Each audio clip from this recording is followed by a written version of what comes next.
The Agenda with Steve Paikin is made possible through generous philanthropic contributions from viewers like you. Thank you for supporting TVO's journalism. Tonight on The Agenda.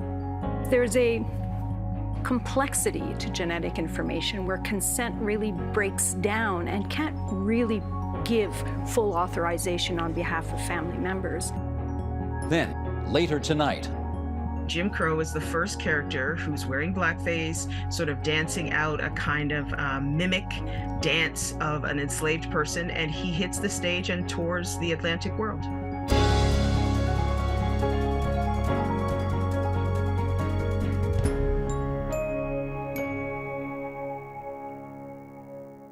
DNA was a game changer for law enforcement.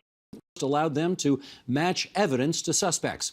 That's now expanded thanks to widespread voluntary DNA testing among the general population and rigorous police work. It's called genetic genealogy, and it's cracking cold cases and catching killers who until now were getting away with it. With us to explain how it all works, let's welcome, in West Haven, Connecticut, Claire Glynn, Associate Professor of Forensic Science at the Henry C. Lee College of Criminal Justice and Forensic Sciences at the University of New Haven. And here in our studio, Patricia Cosim, Information and Privacy Commissioner of Ontario. She's a former member of the RCMP's National DNA Advisory Committee and is also host of the Info Matters podcast. Ellen White, investigator at Pulse Private Investigations and host of the podcast Whereabouts Unknown. And Jennifer Pagliaro, crime reporter at the Toronto Star. And it's great to have you three with us here in the studio. And Claire Glynn, thanks for being there on the line from New Haven, Connecticut for us. Let's start with this. JPEGs, set this up for us. What's significant about the most recent arrest about a cold case? So what's interesting about these cases is that you often have families waiting decades for answers. You know, when police put something on the cold case list, there's not always a lot of hope that these are going to be resolved and these families will get any sense of, closure, although what kind of closure can there be in a case like this? This most recent case, there were two women, both killed within months of each other in 1983 in Toronto. It was sensational at the time. It was all over the headlines, on TV. And once DNA had advanced enough, we could see that there was potentially one suspect responsible for both of these cases.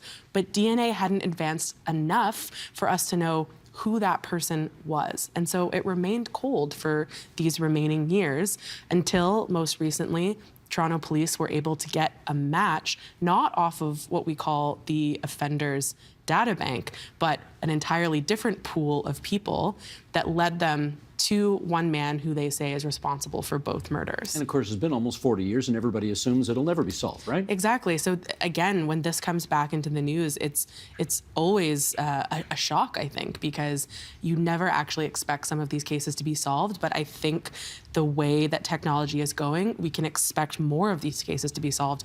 And that's why we're here. I think it's so fascinating. Gotcha. Okay, Claire, come on in here and help us understand how this actually works. Because once you've got the DNA information from a crime scene or from unidentified remains, okay, what happens next? Sure. Well, for the last 30 plus years, we've been using a technique called forensic STR typing. So STR stands for short tandem repeats. And that's the methodology that we've been using for about 30 plus years since the mid-1980s. And that's like essentially a barcode of a person's DNA. And as was just mentioned, these offender data banks of DNA exist in most countries. And those are data files or reference DNA profiles of people that have been previously convicted of a crime. And so for years, we've been collecting biological evidence from crime scenes and STR typing them and then checking them against the offender data banks. Here in the United States, it's CODIS, and we look for a match. And while that has had a huge amount of success for years and has solved many, many crimes, now we've gone even further where we're searching databases, genetic genealogy databases that voluntarily people have uploaded their DNA to after testing with, say, a direct-to-consumer DNA testing company like Ancestry or 23andMe. And at the moment, we're only able to use 2 genetic genealogy databases. That's Family Tree DNA and also GEDmatch. And these are places that the users have consented to their DNA being available and being compared to it. Okay, so hold off on that. We're going to come back to this angle of it in a little bit, but I want to first find out, take 30 seconds and tell me what you do. What does your outfit do? Yeah, so we're private investigators, and we've been around for a number of years. We work on all kinds of different cases, everything from child custody matters to traffic accidents, but we do tend to specialize in suspicious death investigations and, of course, missing person investigations. And do you do this? We do that indirectly. We certainly aren't scientists, but we use that very practical application, as was just discussed, in solving cases. We may have somebody reach out to us who is a Holocaust survivor. They want to find their family. Somebody who is not sure of their parentage. They want to find their family. We would use it for that very practical application. But what we've seen in recent years, we're using it in unsolved sexual assaults, unsolved homicides, and to identify human remains. All right, all of this now being on the record, we come to the Information and Privacy Commissioners to tell us this is all pretty new. Do we have regulations and laws that govern how all this happens yet? Actually, we don't. So the National DNA Data Bank, that's our Canadian equivalent to the CODIS data bank that was referred to earlier in the US, has some pretty strict rules about whose DNA gets into the bank. It's only convicted offenders of serious offenses. There are rules around the fact that it's only a profile, it's not the whole genome sequence, it's only certain markers, a limited number of markers. Identified information is kept separate from the profiles. There are strict rules around exact data matching. This is in the States, you're saying? Here in Canada. This is here, okay. Yeah, there are exact rules around data matching, so only a perfect match can then be referred back to the investigator from the National DNA Data Bank, and there are strict rules around retention. So people exonerated of crimes, for instance, are entitled to be removed from the offender's database. All these rules exist on these forensic data banks, but none of them exist when you're talking about these websites or platforms that upload genetic information or DNA information for recreational genetic genealogy purposes. So we're behind. Oh, yes.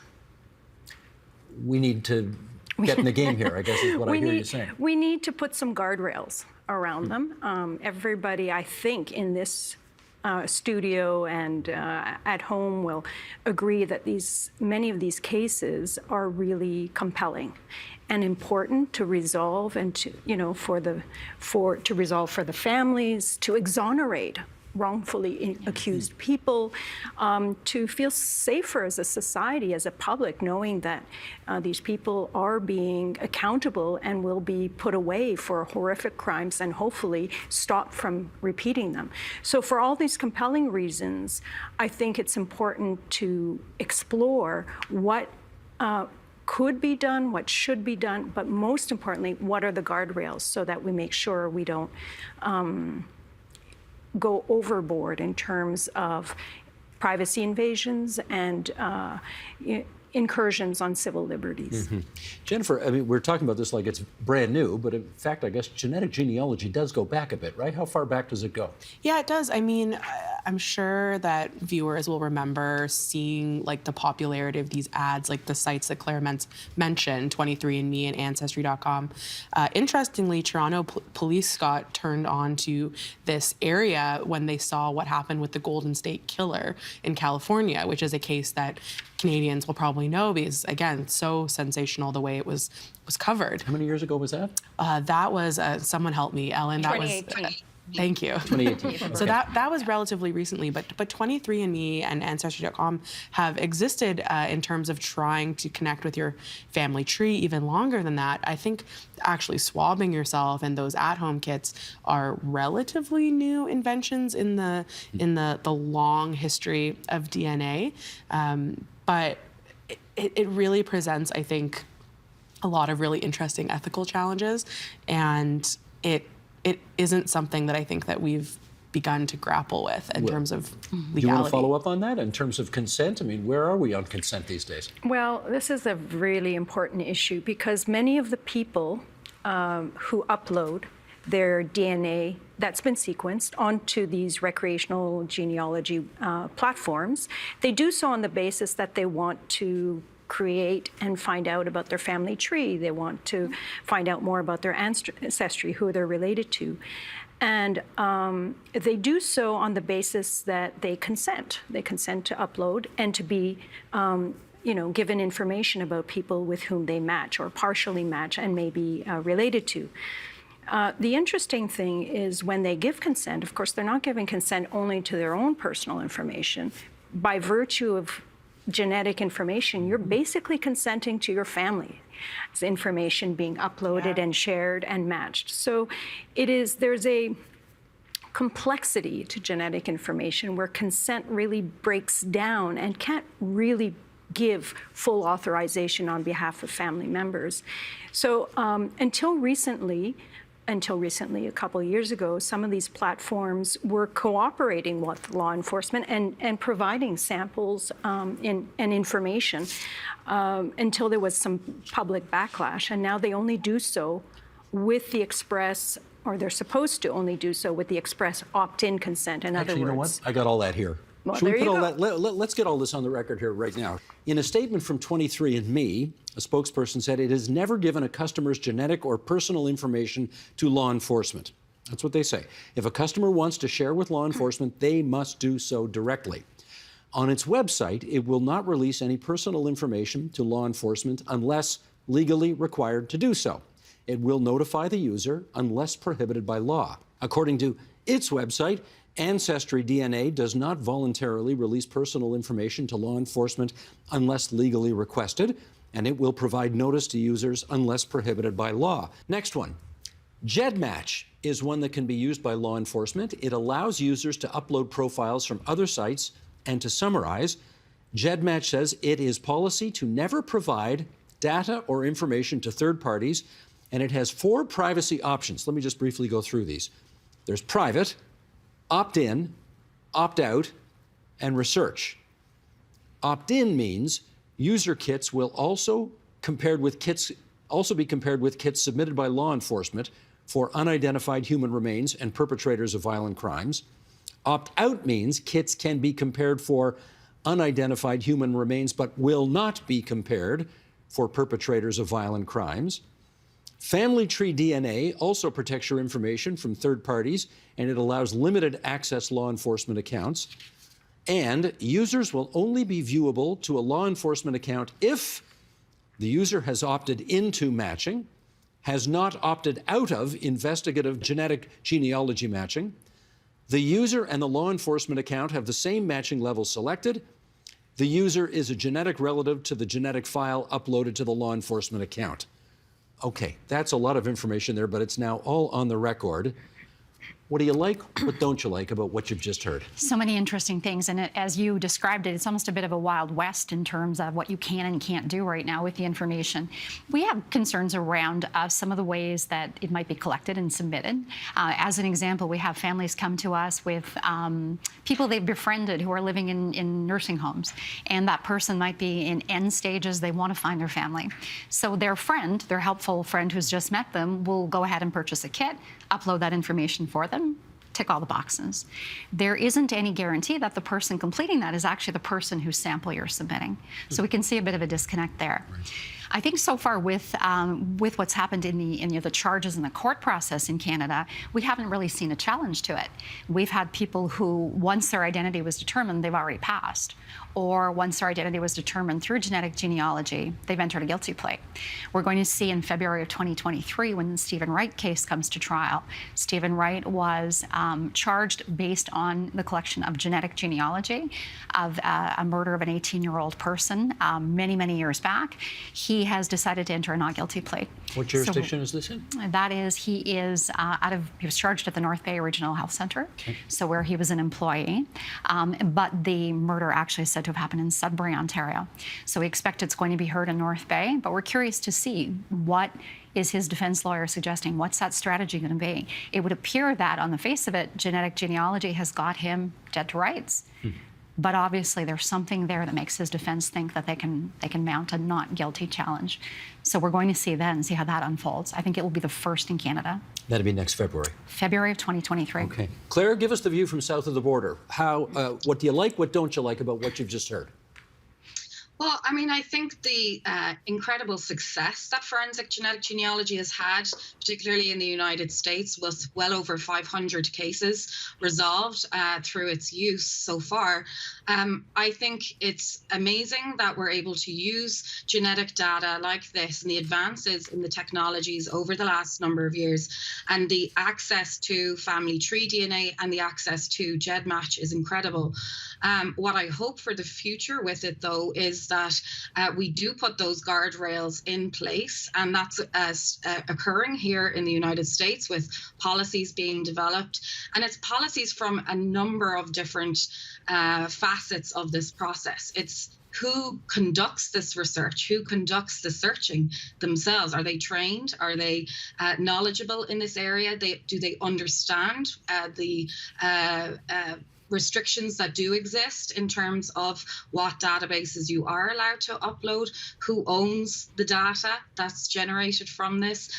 So I think that I totally agree that we definitely need guardrails on an international level to protect the use of it, but also to protect public safety, but also to protect public privacy and individuals' privacy also.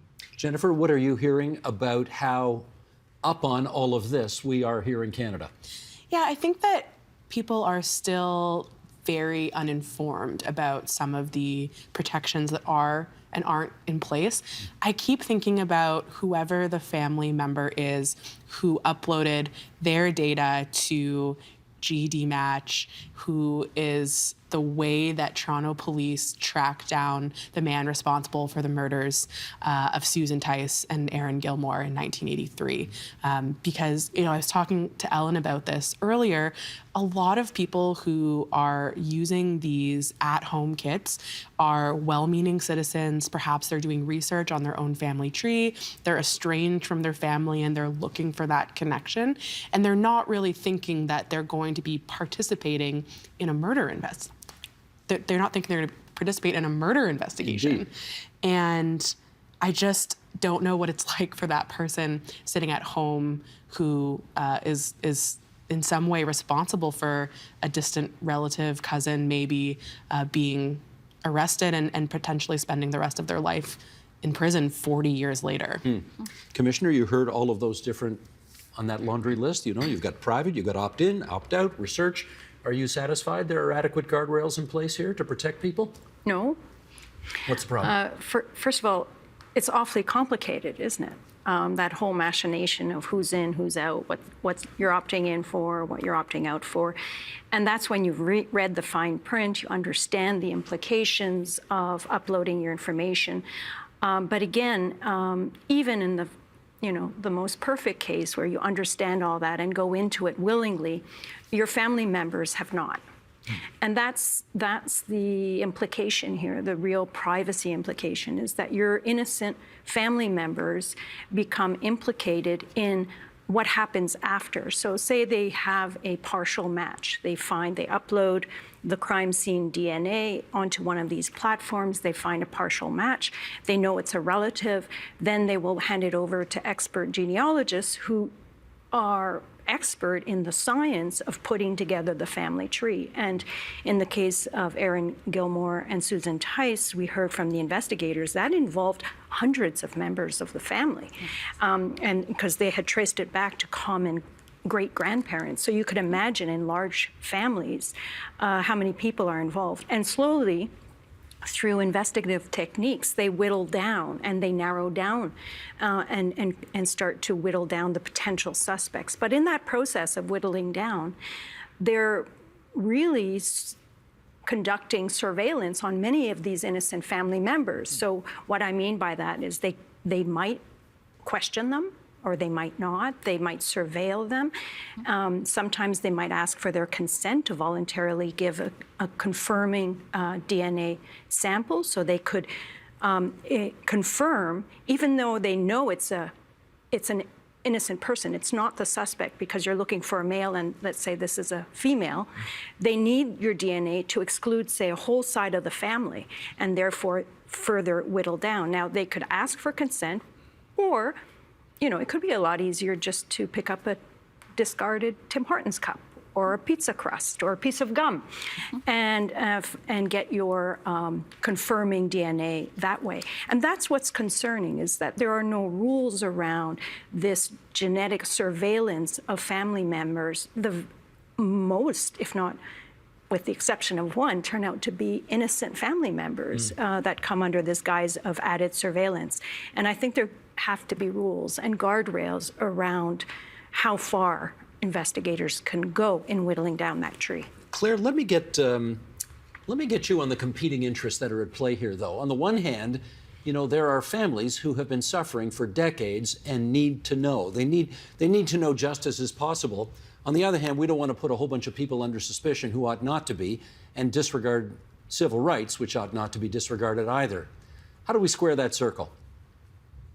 Well, it's putting those guardrails in place and having rules for, as was just said, the kind of collection of DNA from innocent people. Whenever we're working a FGG case, a forensic genetic genealogy case, and you get that DNA match of the genetic relative in the database, you build out the family tree from that person. And you're basically putting this jigsaw puzzle together using traditional genealogical methods to build backwards in time the family tree. But all of that information is all publicly available information, like birth records, marriage records, and other civil registration records that's publicly available, even obituaries. Whenever we get to the point of we've identified a living family member of that person that we might want to get DNA sample from them, we refer to them as target testers or reference testers, to then confirm, are we in the right direction? Are we in the right branch of the family tree? I think definitely rules have to be in place there, that it shouldn't be covertly collected DNA from that individual, because they're known to be innocent, so covert collection wouldn't be appropriate there. So a rule in place there where written informed consent should be derived from that person. And those are the types of rules that we are putting in place here in the United States. And I think if we all work together on an international level to really fine tune every single piece of this process, we could come up with some pretty robust rules that would protect everybody. Ellen, where do you think we should put the accent here? We have on the one hand families who want justice, on the other hand people who worry about abuses. What do we do? Absolutely. I mean, there's so much good to the program. I mean, there's so many things that can be accomplished because of it. Not only, as we mentioned, so many convictions that can happen as a result of the collection of that DNA, but also wrongful convictions that can be overturned. So are there a whole lot of, boxes checked in the pros column? Definitely. I think it's really essential, though, to, as we were just discussing, looking at ways that we can safeguard the rights of people who are really just not involved. I'm not familiar with a case in Canada where somebody's DNA, a family member, where their DNA was collected covertly. From what we're hearing, people are approached saying, your name has come up in this investigation. We'd like you to provide a sample. They've done so willingly. That's certainly one thing. I have absolutely no problem with that. And then, of course, it's narrowed down. People are excluded. You have your perpetrator as the last person standing and the last person to be tested. I think that that's okay. I think that there have to be protections in place all along.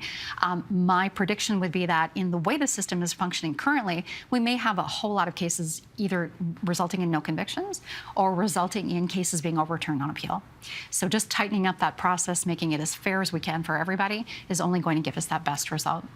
Okay, but knowing people are people, and knowing mistakes can happen, yes, and knowing no institution is fail-safe, if somebody, I don't want to make this too personal, but if somebody approached you and said, give us a sample of your DNA so we can rule you out from this awful situation that's happened, would you provide it?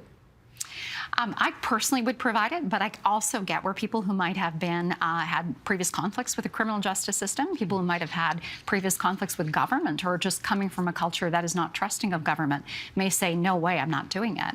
I also feel that when people are reading through the terms and conditions, when they're using a direct-to-consumer product, they're getting very hesitant about that. They're thinking, how could this be used against me? And I think it's probably human nature to think that way. So I personally would. I'm going to say that it's my opinion that the majority of people would not, if they were fully informed, would say, I don't want to go there. This has nothing to do with me. I know I didn't kill anybody, and I'm pretty sure nobody in my family did. That's always the thought or the hope. I'm just not going to participate. Jennifer, how about that? The room for error here, is it significant enough to make people pause? Yeah, I think that, on top of guardrails, which I think we should certainly be talking about as there seem to not be any, there's also the legal process, right, where I believe Ellen told me about a case where police narrowed down the suspects to 2 brothers. And we have 2 brothers, maybe Claire could help us with this, that's pretty similar genetic material. And then it comes down to classic investigative work, but that's really up to the legal system. Like, did you get the right brother? Did you get the right sibling? Does the other sibling have an alibi? And we know that people are still being wrongly convicted, even with DNA evidence in place.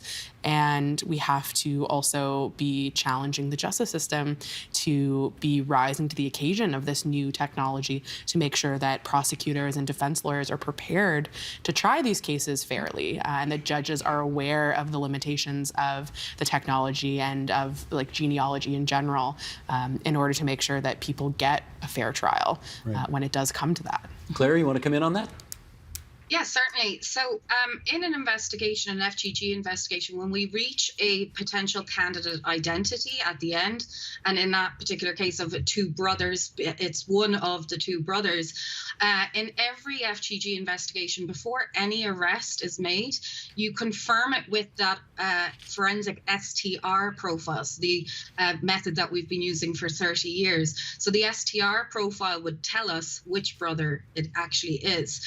And that's one of the rules that definitely needs to be in the policies going forward, that STR profile confirmation has to occur prior to any arrests is being made. You certainly can't be making arrests just based on the genealogical research that's been done, because you could have gone down the wrong branch and you could be in the wrong side of a tree and generate an incorrect candidate identity, which I'm sure has occurred. We just haven't heard about it.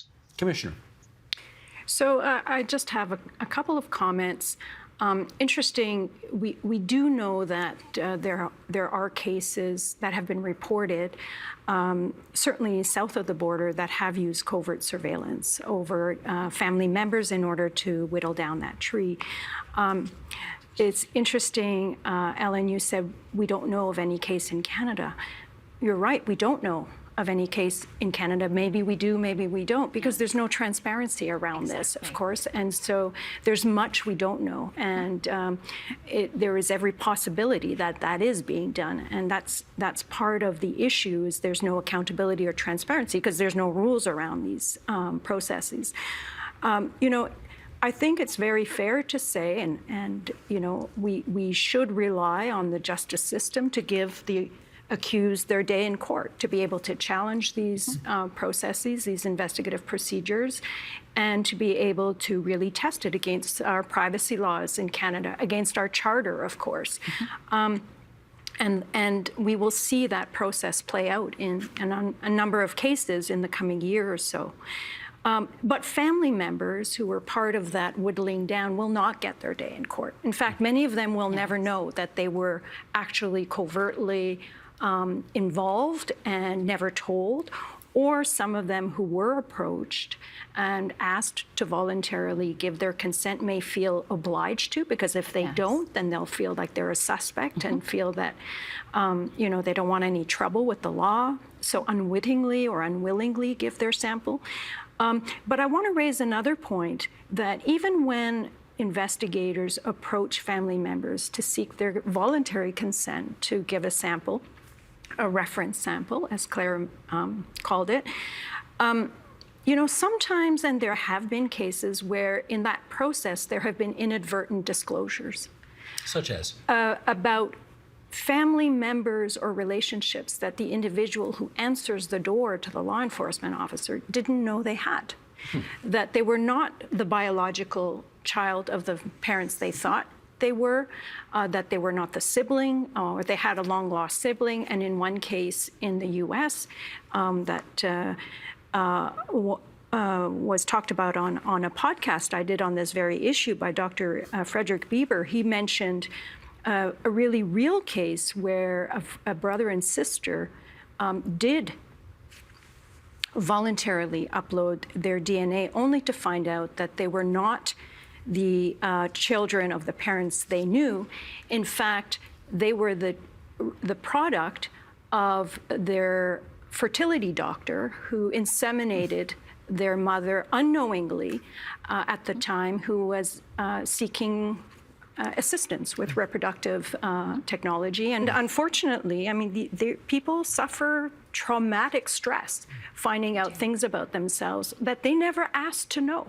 They never, they have the right not to know. These are people that would never have imagined swabbing themselves for 23andMe, right? And now there's a police officer at their door. You can imagine, I've been thinking about these situations around the dinner table, what that looks like. I think I don't know that folks, signing up for their at-home kit are thinking about the far out consequences of that. Knock on the door. Let's get another voice into this just in our remaining moments here. Michael Arntfield, criminologist, author, Western University. He's been on this program before, joined us earlier this year. DNA evidence and, DNA evidence and detective work. Here's what he has to say about that. It's sort of, there's DNA, wait for the check to clear, basically. That leads to a blunting, again, of, I think, the instinctual investigative work that was done in the past. I give some examples of some cold case task forces that had no DNA and, again, returned to good old-fashioned detective work. Now, I should qualify that genomics or familial DNA is an absolute game changer. I mean, this technology is changing by the week, so much so that they're now referring to the DNA data bank that police have traditionally relied on as legacy DNA technologies, because the future is in leveraging, again, family trees through these private labs. Michael Arntfield from Western University. Okay, Claire, where do you see this all going? Well, I see it expanding worldwide, and I see more and more countries investing in this new technology and putting their policies in place. Australia have begun to use it now. England, Ireland are starting to use it also. In terms of its widespread use, I do think it will come outside of the kind of private industry and move more back into the government labs, where the testing and the SNP sequencing, which is what generates the data that we need, I think that will come back into the crime lab arena. And through my program at the University of New Haven, I have a large amount of forensic DNA scientists and also law enforcement professionals that are in my program who are learning this technique, and they're developing the skills to be able to carry it out in-house within their agencies. Because at the moment we do have quite a lot of private companies that offer their services for conducting this type of investigation, but we're seeing law enforcement agencies themselves and crime labs themselves and the scientists from there learning this technique so that they can be doing it in-house, as opposed to the hiring of private companies for it. I do hope for the future, though, with GEDmatch and with that more members of the public do learn about this and consent to it and upload their DNA to it, because the more people that we have in GEDmatch and in family tree DNA, the better success that we can have with this technique, because the more matches that we will have. Ellen, last 30 seconds to you. What's the future? Yes, very important point that Claire just mentioned regarding the future. We're seeing now in GEDmatch about 75% of the people who are involved in the program are of Northern European descent. So the program rules out a whole lot of different categories and demographics that we really need to see in there. We think that the cost of the direct-to-consumer package may be a bit expensive. In the US, you can go ahead and upload to GEDmatch for $14.95 through their DNA Solves program. You can't do that in Canada. In future, we would love to see the program be more accessible to more people. It's going to give a much broader result. We think that's going to happen ultimately, whether there's intervention by government. Ministry of the Solicitor General has just announced funding to test 30 cold cases each year for the next 3 years. That can only be beneficial to us as well. You have all given us a lot to think about here tonight on TVO, and I want to thank you all. Claire Glynn at the University of New Haven in Connecticut, Patricia Cosim, the Information and Privacy Commissioner of Ontario, Jennifer Pagliaro, the crime reporter at the Toronto Star, Ellen White, investigator at Pulse Private Investigations, host of the podcast Whereabouts Unknown. I want to thank all of you for joining us on TVO tonight. Many thanks. Thank you. Thank you.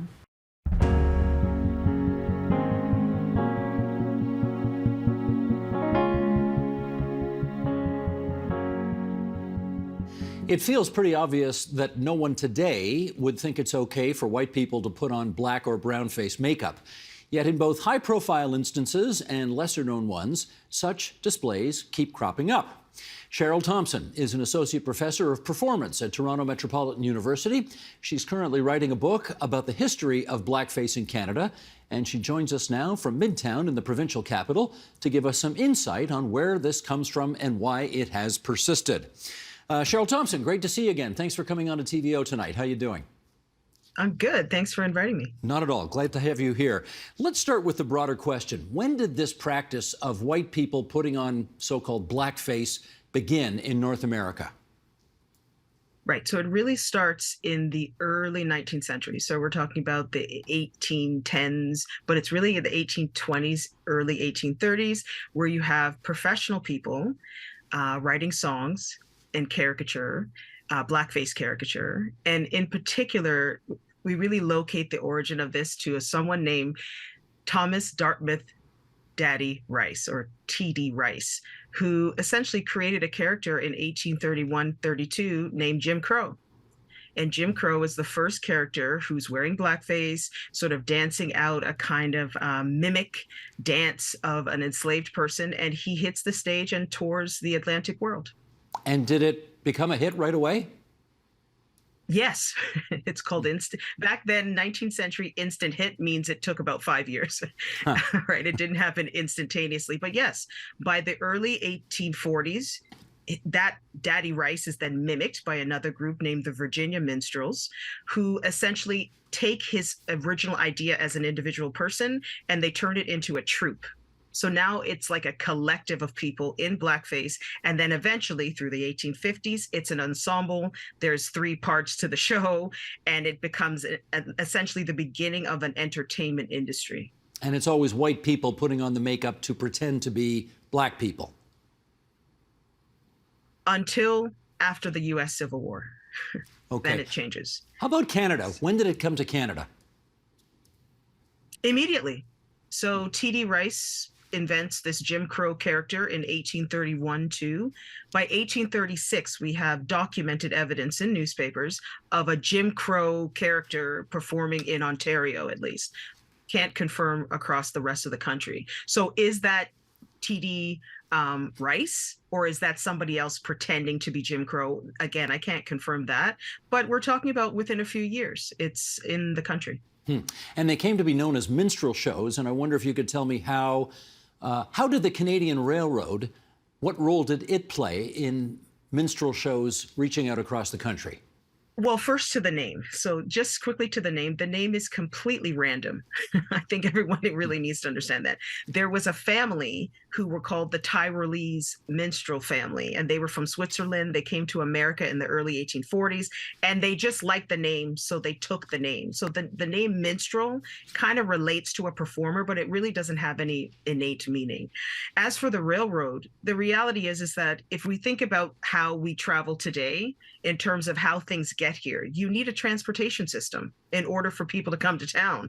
In order for large productions to move across borders and space and place, you need to have a transportation system to move them. So once the railroad started to build out, especially in Ontario in the 1850s and 60s, that's kind of the beginning of, oh, now that we have a means to bring in large sets, large pieces of machinery, and large, just generally construction type materials, we can build theaters. We can now build larger sets. So you kind of have the beginning of the infrastructure to support an entertainment industry. And was the motivation behind it always to pejoratively or nefariously caricature Black people? Yes. I mean, it's just unequivocal. There is really no debating it. From the moment that T.D. Rice puts on blackface, he's actually mimicking a Black person that he saw earlier in the day. So the origins of the genre is always steeped in Black caricature. As the genre develops through the decades, there's narratives about slavery, there's narratives about it, freedom-seeking African Americans who end up in the North. There's minstrel shows about that. So literally, it didn't really matter what the show was. The topic of the performance was the Black body. And I mean, obviously, slavery was in effect in the United States and to a lesser extent in Canada at the time. So obviously, Black people would not have been in a position to rise up and object to this. But do you find evidence through history that they did anyway?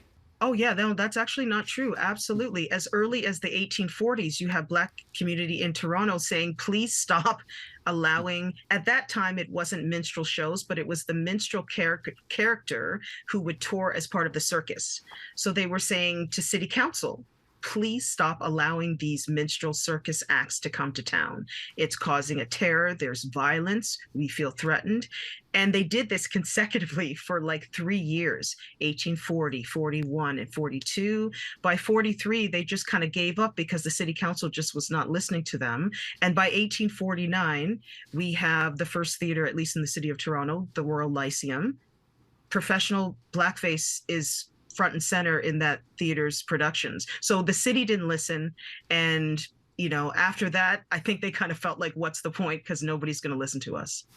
People who know the name Calixa Lavallee will know that that is the author of O Canada, and in French, of course, initially. And there is an association with blackface there as well. What is that?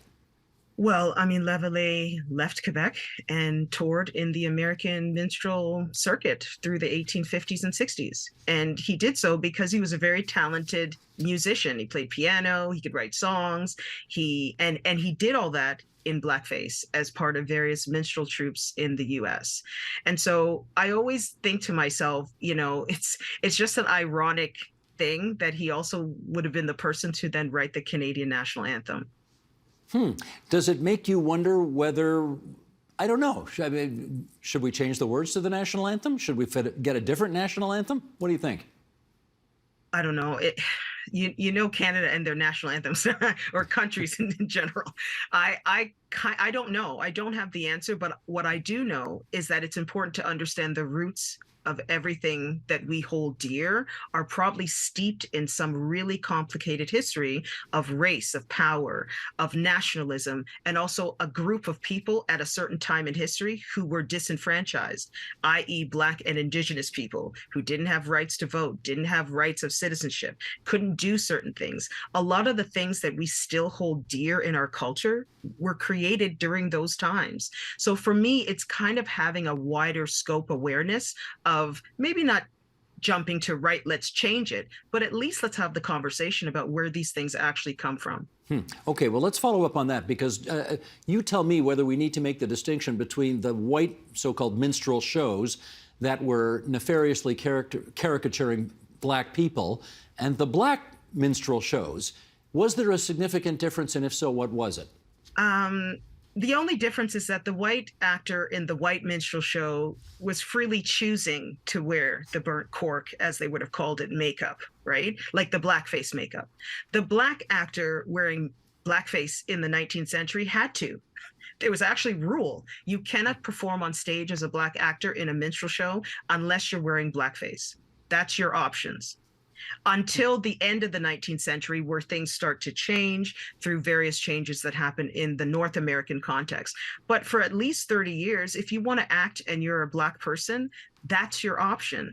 And I always say that so people can put it into context and understand, you know, as much as it would have been so freeing to be an actor to go on stage, imagine having to put on the prison of a caricature in order to do so. I imagine that when you teach this to some of your students, they are shocked. Should they be? Yes, shocked, appalled. Can't believe they've never heard this before. Can't believe how steeped this is kind of in everything. Like there's certain elements from the minstrel show that I'm describing. You still hear debated in contemporary culture about white artists seemingly caricaturing black artists, or the issue of race and cultural appropriation. All of those themes that still circulate in our culture. When I teach this, the students are like, oh my goodness, now I know where it came from. Like they understand that it didn't just show up in their lifetime. This has kind of been something that has been going on for centuries. And what I always challenge them to think about is, how can we end this? Like, what is the solution to where black actors, black singers, black dancers can actually show up whole and be seen as whole people, not through the lens of a caricature? Well, at a certain point, these minstrel shows became less and less popular. When did that start to happen? Well, popular has to be in kind of air quotes. Sure. Because it left the entertainment industries really in the 1960s with the civil rights movement, right? So the civil rights movement, the NAACP in the United States had actually been protesting against a lot of racial stereotypes since the 1930s. Finally, in the 1960s, it kind of got wiped from films, generally speaking. Weirdly enough, it makes a resurgence in the early 2000s. Suddenly there were movies with blackface characters. It's very strange. But in terms of leaving the culture, as someone who studies this, it's never left the culture. It's just gone into communities. So it shows up at the community event. It shows up on Halloween at a private party. It shows up now in the contemporary, often on university campuses where people don't know that they're being recorded. So it's kind of moved into a secret culture from what would have been until the mid 20th century, a public culture. Do you have a theory as to why we Canadians tend to think of this as an American phenomenon, despite the fact that you've pointed out all the evidence that it was an issue for us here too? Because in Canada, we sort of lack a reflexive understanding about race. So instead of, if there's a conversation about race, it always seems to be externalized, right? It's always about something that happened or something that we saw. It's never about, well, what about you and your history and maybe some of the things that you've done in your past. So because we don't personalize it and it's externalized as someone else, somewhere else, something else, it's when these things happen, that's exactly how it gets handled. It gets handled, oh, that was just an incident, and oh, I'm sure they didn't mean it. We're always meant to understand the intention of the person who's been found doing this, right? To say, understand they didn't mean it. Whereas in the United States, they just erase all that and say it's racist, because it is. So we should worry a lot less about the intention of the person doing it and just try to get across the notion that this is not acceptable anymore. Yes? Exactly. Absolutely. 100%. Got it. Now, you are, I gather, in the process of not only writing a book about this subject, but also working on a documentary on it as well. And I guess I want to know what got you interested in this subject in the first place. Man, I tell you, if someone had told me 10 years ago that this would be what I would be doing, I would be like, why? Why would I go down this road? I never in a million years ever thought I would be studying this. And it really came out of my first book, which was Beauty in a Box, which is about Black beauty culture in Canada. And because I was in the archive, to be honest with you, I just kept stumbling upon blackface. I was shocked. I had no awareness. I was completely naive about what I would find looking in archives. And so when I kept stumbling upon it, I sort of made a decision, like, I'm finding way too much blackface in the archive to just ignore it. And so, you know, someone said this to me recently. They're like, it seems like this topic kind of chose you. Like you didn't really choose it. And I think I have to agree with that. Do you know whether any other books about blackface or documentaries about the practice of blackface have been done in Canada previous to your efforts? No, I mean, I'm going to say it. I think I'm the first. I'm going to be the first in both realms to tackle this topic. Obviously, the book is written engaging with the literature. There's been lots of Canadians who have written about blackface in articles. Stephen Johnson, who I work with at the University of Toronto, he's written articles, done book collections, but an actual like full-length manuscript that is trying to tell the story of Canada through the lens of blackface. Yeah, my book, when it comes out, will be the first. Why do you suppose nobody prior to you has taken this on? Oh, I mean, first of all, the topic. You know, let's just say when I first started studying blackface, people kind of cringed when they heard what I was studying. So there's that part of it, because it innately addresses race. Like, you can't not study blackface and not talk about race. And, you know, many people have already established this, and we had this conversation earlier. In Canada, talking about race is always a challenge. So you can imagine now, especially in theater and performance studies, I'm not the first person to find blackface in the archive as a theater and performance studies scholar. I've read books where they talk about it. They actually tell you this show came to town. They talk about blackface, but they don't interrogate race. And I think that's why it has never really been addressed in a full-length book, because you have to address race and you have to think about power and citizenship and freedom. All these concepts are wrapped up in the minstrel show. It's not just a white person putting on blackface. Professor Thompson, we can't really talk about this without talking about what happened in this country a few years ago, so you're going to forgive me for going down this path here. I know at the time so many people were mortified when the pictures came out of Justin Trudeau in blackface, but I wonder, with the advantage now of some hindsight, whether or not you think it's good that that happened, because it really did kickstart a national conversation and got people thinking about the topic in a way they might not have had he not done that. What do you think? Oh, yes. I mean, I think it kind of put me in the map, kind of, because I was doing the work long before this. But when that happened, I sort of became embroiled in a lot of media around the response. So that's good. But to be very honest with you, one of the things that I'm still disappointed about that situation is that he never explained the why. He only said, he admitted it's racist. Yes, I did this. But he didn't explain why. And I think that's where I'm still like intrigued by not just him, but this is why I'm writing a book about this topic. Because if you don't understand the why, how are you ever going to eradicate it? It's one thing to apologize and say you're sorry and admit something is racist, but when you explain why you did it, right, then you get to a sense of, oh, maybe, you know, Justin Trudeau wasn't the only one, actually. Maybe it was a community thing.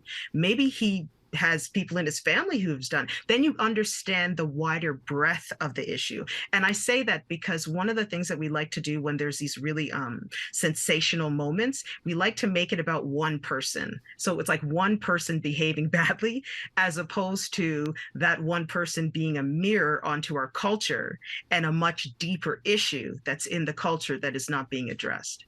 Well, maybe we should take advantage of this opportunity right now. Again, for the people watching us who, I mean, let's just say it, who don't get why this is such a bad thing. Maybe you should explain to them why this is considered so heretical. Because when the white person puts on blackface, they change. They immediately change. They act wilder. They say things they wouldn't normally say. So in their mind, they're equating blackness with a kind of just frivolity, of just like looseness, being silly, not to be taken seriously. That's what blackface registers. A Black person is not to be taken seriously. And so when you put that on and then you don't interrogate why you're doing it, and the fact that maybe on some psychic level, you actually believe that Black people are not to be taken seriously. That's why blackface is not only racist, but it's dangerous, because now I'm in the workplace with you.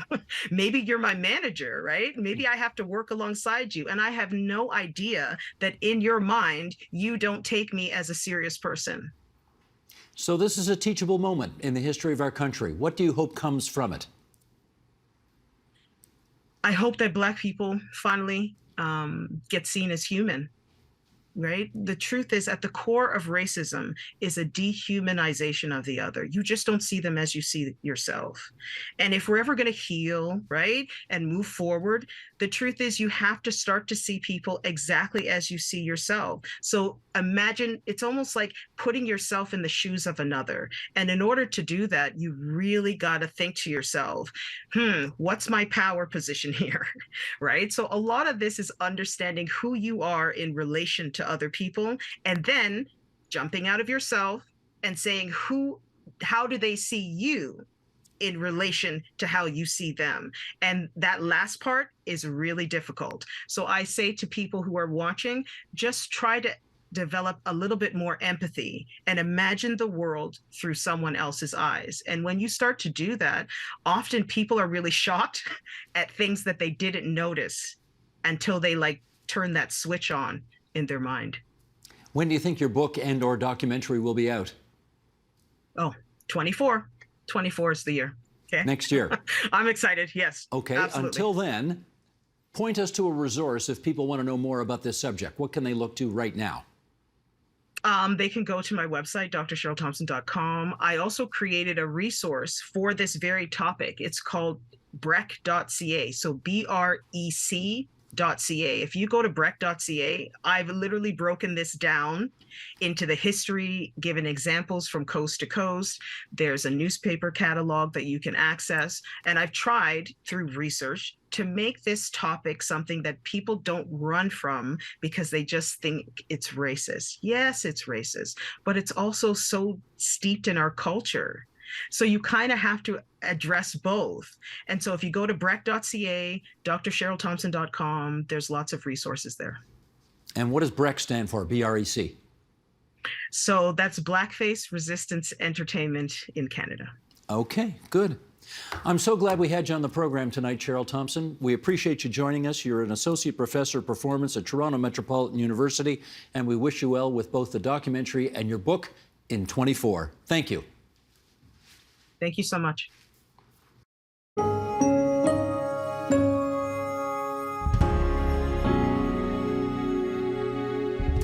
Tomorrow on the agenda.